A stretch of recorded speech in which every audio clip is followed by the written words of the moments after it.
And we are back for Overanalyzing House of the Dragon, our deep dive into why the Dance of the Dragons happened.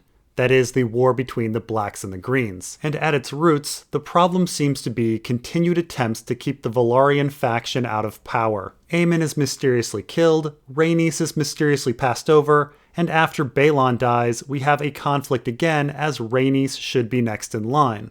But instead, we are going to get a huge farce called the Great Council of 101. And so let's continue. And now again his grace faced a nettlesome dilemma. For once more, the succession was in doubt. With both of the heir apparents dead and burned, there was no longer a clear successor to the Iron Throne. But that was not to say there was any lack of claimants. Balon had sired 3 sons by his sister Alyssa. 2, Viserys and Daemon, still lived. Had Balon ever taken the Iron Throne, Viserys would have followed him without question. But the Crown Prince's tragic death at the age of 44 muddied the succession. The claims of Prince Rhaenys and her daughter Laena Velaryon were put forward once again, and even if they were to be passed over on account of their sex, Rhaenys' son, Laenor, faced no such impediment. Laenor Velaryon was male and could claim descent from Jaehaerys' elder son, whilst Balon's boys were descended from the younger. And so now with the death of Balon, the issue of succession once again is brought up, and once again we see the bias of Gyldain.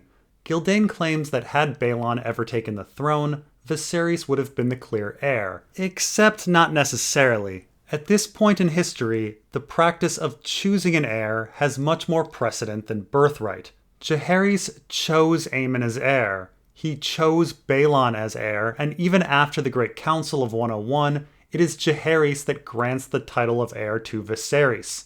Even before Jaehaerys, there was a question about whether Aenys chose Maegor by granting him Blackfyre, or whether Arya should have been queen since she was chosen by Maegor. And after this, the question remains, with Viserys choosing Rhaenyra, and Aegon the Unworthy perhaps choosing Daemon Blackfyre, or Aerys choosing Viserys in the modern story. We have no clue if Balon would have chosen Viserys. He may have chosen Daemon since Daemon was a dragon rider. Gyldain is once again a liar. And then there's the dishonesty of again coupling Rhaenys' claim with that of Laena's. Rhaenys' claim is the strongest claim as it's based on Westerosi succession, while Laena's claim is incredibly weak. Gyldain continues to try to shift the argument away from Rhaenys and frame the debate as a decision between Laenor and Viserys, which is also how the Council of 101 frames the debate. It's all odd as Rhaenys has the strongest claim. Moreover, King Jaehaerys still had one surviving son, Vaegon, an archmaester at the Citadel, holder of the ring and rod and mask of yellow gold. Known to history as Vaegon the Dragonless, his very existence had been largely forgotten by most of the Seven Kingdoms. Though only 40 years of age, Vaegon was pale and frail, a bookish man devoted to alchemy, astronomy, mathematics, and other arcane arts. Even as a boy, he had never been well liked. Few considered him a viable choice to sit the Iron Throne.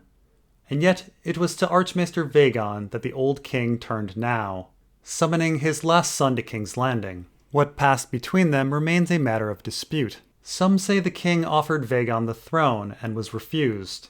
Others assert that he only sought his counsel. And so here we hear about Jaehaerys' other son, Vaegon, an archmaester of the Citadel, arriving and counseling Jaehaerys on what to do about the succession issue. Let's remember that Septon Barth and Grand Maester Elessar are dead at this point, so Jaehaerys has no one around him who he trusts. Not that he should have trusted those two. We should of course remember that Jaehaerys is going insane at this point in our story. He reportedly can't remember who is on the Small Council and dies just 2 years later, confusing Alicent Hightower for his daughter Sarah. So we can imagine how much power Vaegon, the last living child of Jaehaerys in Westeros, has over his senile father. Vaegon, by the way, is the Archmaester with the Golden Mask, which means he specializes in either mathematics or economics. We aren't sure which. But what is certain is he knows how to count very well. This is something that is de-emphasized with the mention of his devotion to alchemy, astronomy, and arcane arts. Now with Vaegon, we are naturally supposed to think of Maester Aemon. He too was a maester involved in a great council, who was supposedly offered the throne only to turn it down. Additionally, Maester Aemon oversees the election of Lord Commander, and it is suggested by some that he interfered with it. Additionally, the Great Council that followed Aemon turning down the throne, the one that happened in 233, was a farce. Aegon the Unlikely wins, but only after some dubious disqualifications and the execution of Rhaenys Blackfyre. Repeatedly in our story, when shown democracy, corruption and cheating is always presented along with it, whether it be the Lord Commander's election, the King's Moot, or these great councils. Now, one important difference between Vaegon and Aemon is that Vaegon is an Archmaester, meaning he is trusted by the Citadel. This is in contrast with Aemon, who was not promoted because he was supposedly not trusted. Reports had reached the court that Corlys Velaryon was massing ships and men on Driftmark to defend the rights of his son Laenor, whilst Daemon Targaryen, a hot-tempered and quarrelsome young man of 20, had gathered his own band of sworn swords to support his brother Viserys. A violent struggle for succession was likely, no matter who the old king named to succeed him. No doubt that was why his grace seized eagerly on the solution offered by Archmaester Vaegon. Now here we hear a report that Corlys Velaryon is massing ships to defend the rights of Laenor. Now, there are quite a few problems with this passage. First off, Driftmark has an enormous fleet already. Was there really a massing, or were people trying to push Jaehaerys to make a decision? But assuming that there was in fact a massing of ships by Corlys Velaryon and a brewing conflict, it is hilarious that Corlys' fleet is put up against Daemon Targaryen and a band of sworn swords. A few dozen swords are not going to stand a chance against the Velaryon fleet and army. Now yes, Daemon has a dragon, but so does Rhaenys, and while Daemon has the Vale army, they are far away.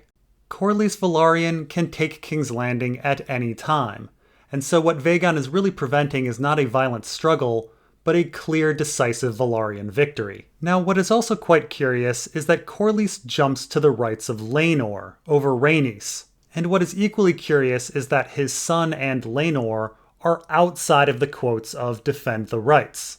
Gildain had just said that Rhaenys' claim was put forward to Jaehaerys, and we know that Rhaenys' claim is put forward at the Council of 101, and objectively, she has the best claim. So why would Corlys be jumping to Laenor's claim with these words? It makes no sense. We have seen this over and over and over now in the history. Rhaenys supposedly arguing for her unborn son rather than herself, Gildain framing the discussion as Laenor versus Viserys, and now Corlys supposedly arguing for his son rather than his wife. It's a broken record. Rhaenys has the best claim, yet Gildain is doing everything he can to ignore that fact. King Jaehaerys announced his intent to convene a great council to discuss, debate, and ultimately decide the matter of succession. All the great and lesser lords of Westeros would be invited to attend, together with maesters from the citadel of Old Town and septas and septons to speak for the faith. Let the claimants make their cases before the assembled lords, his grace decreed. He would abide by the council's decision, whomever they might choose. Now, the idea of a great council being convened to redirect society is an idea that goes way back in our author's writing to the Storms of Windhaven written in 1975.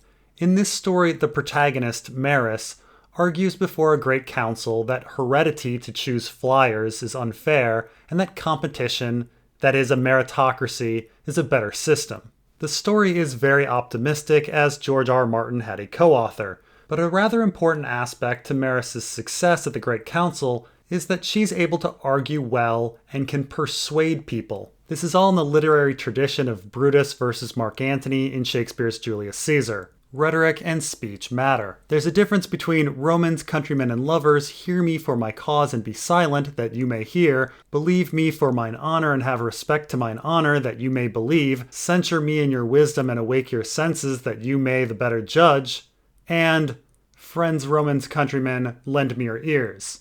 And so fast forward to the dark, cynical George R. R. Martin of today and the Great Council of 101. We are going to get bombarded with reasons why the Great Council is unfair and corrupt.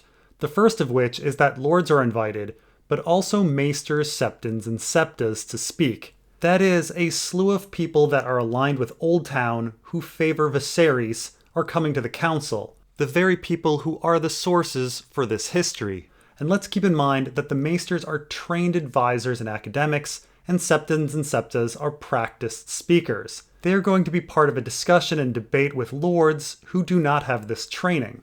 And what is also rather important is that the claimants must make their cases before the assembled lords. This is very much a king's moot. Viserys Targaryen is 24 years old at this point in our story, while Laenor Velaryon is 7. What 7-year-old is capable of presenting an argument and being part of a debate with trained academics and rhetoricians? Remember, this entire council was the idea of Archmaester Vaegon. Prior to this, the deciding factor on who was going to rule the kingdom was Corlys's massive fleet, and now the deciding factor is the speaking ability of a 7-year-old. It was a very clever ruse. Now, of course, the Velaryon faction did not know that this was going to be the case. They went to the council fully expecting that Rhaenys would be able to make her case, which again is the strongest case. But there appears to have been a bait and switch. It was decided that the council would be held at Harrenhal, the largest castle in the realm. No one knew how many lords would come, since no such council had ever been held before, but it was thought prudent to have room for at least 500 lords and their tails. More than 1,000 lords attended. It took half a year for them to assemble. A few arrived even as the council was breaking up. Even Harrenhal could not contain such multitudes, for each lord was accompanied by a retinue of knights, squires, grooms, cooks, and serving men. Tywin Lannister, Lord of Casterly Rock, brought 300 men with him. Not to be outdone, Lord Mathis Tyrell of Highgarden brought 500. Now, having the Great Council of 101 at Harrenhal is naturally supposed to invoke Lord Went's Great Tourney at Harrenhal, which was supposed to be a secret Great Council where Rhaegar would try to overthrow his father. Again, this is a signal that the Council of 101 is filled with conspiracy. Now, King Aerys ruins Rhaegar's plans by attending the tourney. Meanwhile, with the Council of 101, Jaehaerys opts not to go, meaning any ideas or conditions that he had about the council are right out the window. It's all the maester's show now. Now we find out that despite taking half a year to assemble, not all lords make it in time. I would assume that the latecomers are those that have the furthest to travel. That is, people up north or people on islands, which just so happen to be the ones that are most likely to support Team Velaryon. We also find out that Tywin Lannister, supposedly to impress people, brought 300 knights and Mathis Tyrell 500.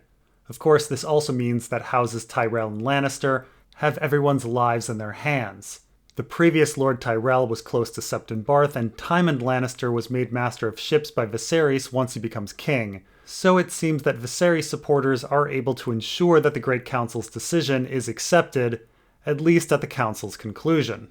Lords came from every corner of the realm, from the Dornish marches to the Shadow of the Wall, from the Three Sisters to the Iron Islands. The Even Star of Tarth was there, and the Lord of the Lonely Light. From Winterfell came Lord Ellard Stark. From Riverrun, Lord Grover Tully. From the Vale, Yorbert Royce, regent and protector for young Jane Eyre, Lady of the Eyrie. Even the Dornishmen were represented. The Prince of Dorne sent his daughter and 20 Dornish knights to Harrenhal as observers. The High Septon came from Oldtown to bless the assembly. Merchants and tradesmen descended upon Harrenhal by the hundreds. Hedge knights and free riders came in hopes of finding work for their swords. Cutpurses came seeking after coin. Old women and young girls came seeking after husbands. Thieves and whores, washerwomen and camp followers, singers and mummers. They came from east and west and north and south. A city of tents sprang up outside the walls of Harrenhal and along the lakeshore for leagues in each direction. For a time, Harrenton was the 4th city in the realm. Only Oldtown, King's Landing, and Lannisport were larger. So here we get a description of the massive gathering for the council, which again is supposed to make us think of Lord Went's Great Tourney. We also have diversity in who is attending, and with that, diversity in opinion on succession. For example, we know that the Starks support Rhaenys and then Laenor during this council, as likely do the Mountain clans who are hinted at here. There's House Tarth, who seems to favor the Velaryon faction as well. The Sistermen are mentioned, who eventually support the Blacks, though we aren't sure how they vote here. We also have the Tullys, who support Viserys, and the Royces, who are married to Viserys' brother Daemon, and who currently have control over the Arryns. We also hear of House Farwind and some Marcher lords, though we have no idea who they support.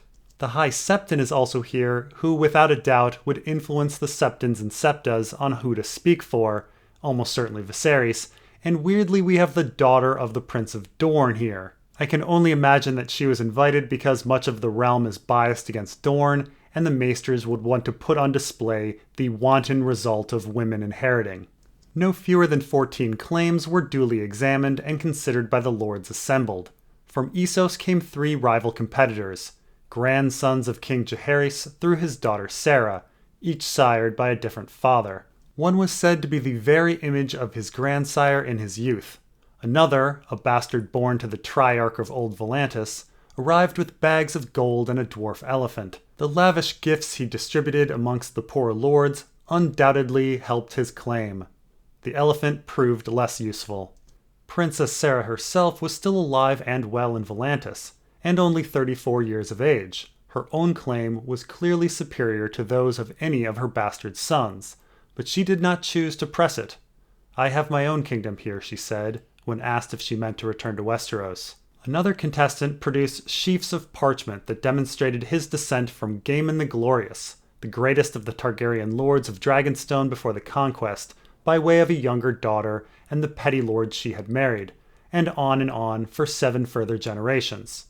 There was as well a strapping red-haired man-at-arms who claimed to be a bastard son of Maegor the Cruel. By way of proof, he brought his mother, an aged innkeep's daughter who said she had been once raped by Maegor. The lords were prepared to believe the fact of rape, but not that the act had gotten her with child. Next we get a colorful description of 14 claims put forward. Now all of this is almost certainly to distract us from Rhaenys. Her claim is the strongest and most relevant, but Gyldain is going to drown us with a batch of frivolous other claims. Now we can actually only identify 11 or 12 of the 14 claimants. There's obviously the claims we've already heard from, Viserys, Rhaenys, Laena, Laenor, and Vaegon. But then we also hear from 3 sons of Sarah, Jaehaerys' daughter who fled to Essos, and perhaps Sarah herself's claim is put forward? It isn't really clear. That would make 9. We also hear from the descendant of Gaemon the Glorious, a man claiming to be Maegor's bastard, and a man claiming to be Jaehaerys' bastard. So that's 12. Of the last 2 claimants, it's difficult to say who they would be. One would think that if, say, Daemon Targaryen or someone else from, say, House Baratheon or one of the houses that married Maegor had put their names forward, it would be notable, or at least more notable than, say, the descendant of Gaemon the Glorious. But Gyldain leaves these final 2 figures a complete mystery. Another curiosity of Gyldain is him not describing the sons of Sarah fully. Sarah actually has a pretty strong claim. All of Jaehaerys' sons have been exhausted, save Vaegon, the Archmaester, so daughters would come next. That is, if one doesn't go to descendants. A true-born son of Sarah would actually have a pretty good claim. He has a living line to Jaehaerys, or would be king after Sarah's abdication. It's notable that the first son of Sarah is not called a bastard, but the second son is. And then Gyldain claims that Sarah's claim is better than her bastard sons. But what about her true-born son? Gyldain is dismissing the group as a similar lot when they are likely not that. Now this colorful cast of characters is naturally supposed to make us think of the Kingsmoot. A character is attempting to bribe people with gifts from the east like Euron, and another has an obscure lineage claim like Meryn Volmark. It's another reminder that the system is corrupt, and there is not one single path to determining who should be monarch. The Great Council deliberated for 13 days. The tenuous claims of 9 lesser competitors were considered and discarded. One such, a hedge knight who put himself forward as a natural son of King Jaehaerys himself, was seized and imprisoned when the king exposed him as a liar. So here we find that a man claiming to be a bastard of Jaehaerys has come forward with a claim.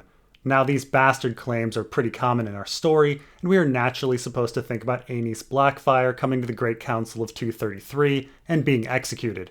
Now, we have no idea if this hedge knight is actually the son of Jaehaerys or what was involved in exposing him. I imagine a raven was sent to King's Landing and Jaehaerys simply sent back a raven with a denial. We know that Jaehaerys and Alysanne actually had a pretty rocky relationship, and it wouldn't be unheard of for a person to put on a veneer of purity and actually be quite the opposite.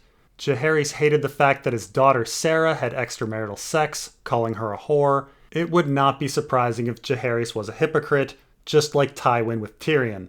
Now it is quite notable how quickly these claims are considered and discarded, and we are not sure of the process.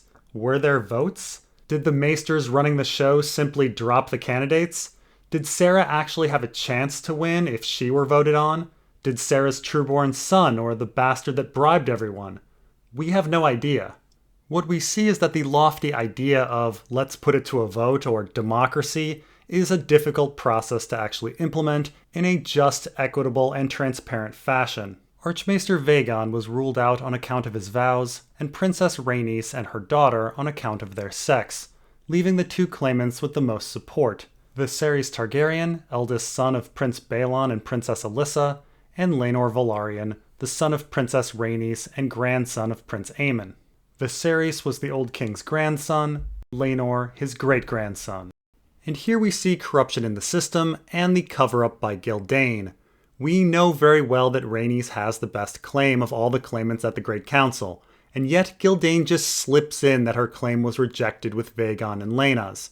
Westerosi succession ignores maesters and places brothers before sisters, so Vaegon and Laena's claims are weak. Rhaenys, however, is completely different. There is absolutely no precedent for eliminating her from succession based on her sex, and certainly not so in such a hasty, disingenuous manner. And we find out later in the text that the Starks, Dustins, Manderleys, and Baratheons all spoke for Rhaenys during the council. 2 of the 6 great houses wanted Rhaenys. It was not some simple passing decision to just throw Westerosi's succession out the window. Gildain is twisting things here majorly. And again, we must wonder what the process was for excluding Rhaenys. Was there a vote? And if so, how was it arranged? Later in the text we are told that the male claimant was preferred to the female 20-1.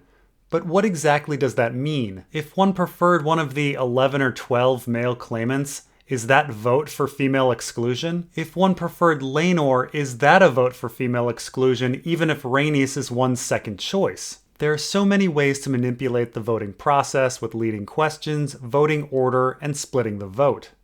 The principle of primogeniture favored Laenor. The principle of proximity, Viserys. Viserys had also been the last Targaryen to ride Balerion, though after the death of the Black Dread in 94 AC, he never mounted another dragon, whereas the boy Laenor had yet to take his first flight upon his young dragon, a splendid grey-white beast he named Seasmoke. And here Gildain is just maddening when he lists the advantages of Viserys over Laenor. Laenor has the principle of primogeniture, meaning his right derives from the first son, that is, Aemon. Aemon's right passes to Rhaenys as he had no son, and then to Laenor as her first son. And that's how succession works in Westeros. But Gildain then balances this with the principle of proximity. Because Viserys is a grandson, he's closer in relations to Jaehaerys than Laenor, a great-grandson. Except Laenor is only further away in proximity because Rhaenys was excluded. Rhaenys wins in both primogeniture and proximity, and yet she's been excluded based on her sex with no precedent. We also get this out-of-left-field justification for Viserys being king because he rode Balerion the Black Dread one time. I'm not quite sure why this would be an argument for Viserys. Maegor the Cruel rode Balerion and was considered a usurper, and Aenys and Jaehaerys' dragons were not Balerion. It seems extremely odd to claim that a person has more right to the throne based on what dragon they rode, especially when that dragon is dead. Unless that's the point. Again, we should remember the fright people had at Jaehaerys' 50-year tourney when a whopping 6 dragons arrived instead of the usual 5. The 6th dragon being the hatchling Seasmoke. Viserys is not a dragon rider, and at this point in our story, he's unlikely to claim a dragon, as it's been 7 years since his flight with Baelon. In fact, Viserys never does claim another dragon. Meanwhile, Laenor has bonded with a dragon and will definitely become a dragon rider. And so, going back to the original claim by Marwyn that the Maesters do not like dragons, and remembering that the Faith of the Seven also has their reasons to hate dragons, we see why Viserys, a man who should not be king based on Westerosi succession, may be preferred. But Viserys' claim derived from his father, Laenor's from his mother, and most lords felt that the male line must take precedence over the female. Moreover, Viserys was a man of 24, Laenor a boy of 7.